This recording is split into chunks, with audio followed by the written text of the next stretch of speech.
Welcome back, guys, and in today's video we're covering off on 3 different strategies to make money specifically within the Australian real estate market. Let's get straight into it with the first strategy, which is actually the strategy I personally used: buying positively geared properties. The idea here is to buy properties that actually cover the mortgage. So unlike negative gearing where you're losing money every month, you're actually making a profit, even if it's a small profit. You buy and hold these properties. The strategy essentially is the tenant is paying the property off for you over a long period of time. Once you've held the property for a little bit of time and the market goes up in value, you can then pull the equity out and use that to get the next property. The equity being the portion of the property that you actually own versus the amount of money you owe the bank. For example, if the property's worth $300,000 and your mortgage is $200,000, then your equity is $100,000 of that property. Once you've got at least enough equity to pull out a second deposit for the next property, you go and buy again.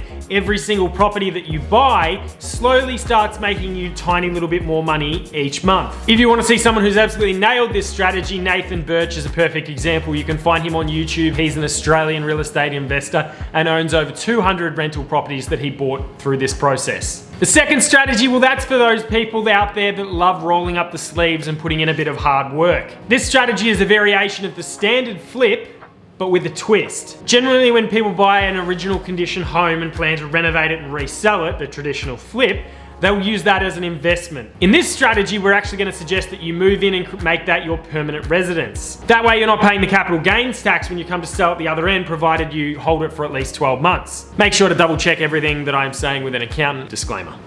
So I have quite a few clients that will do this. They will actually live in a property, renovate it, then once they've finished renovating it and stayed 12 months, they'll sell that, buy another property, move in again. That becomes their permanent place of residence, and they repeat the cycle over and over and over. Once you've absolutely nailed this process, then you can actually go and expand it a little bit by buying an original property at the front and renovating, but then also making sure it's got enough room in the backyard to fit a townhouse. You continue to live in the front house, and while you're renovating that, you build in the back simultaneously. Then what happens once you finish the build at the back?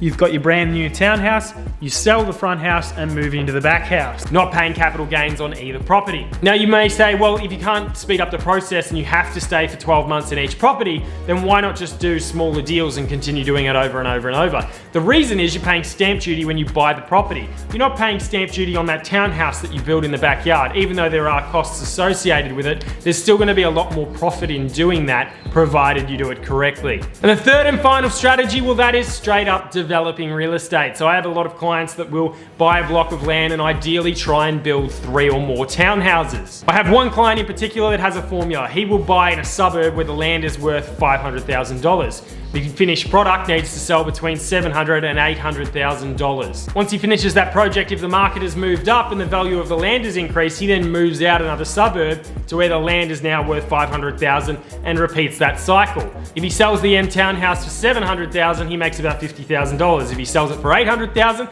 he makes about $150,000. The more and more you can get this going, the more and more profit. And that, ladies and gentlemen, is my 3 different strategies that you can try within the Australian real estate market to make some money. If this video helped you out, make sure to give it a like. It helps me reach a greater audience. If you're not already, make sure to subscribe. That always makes my day. And I'll see you guys on the next video.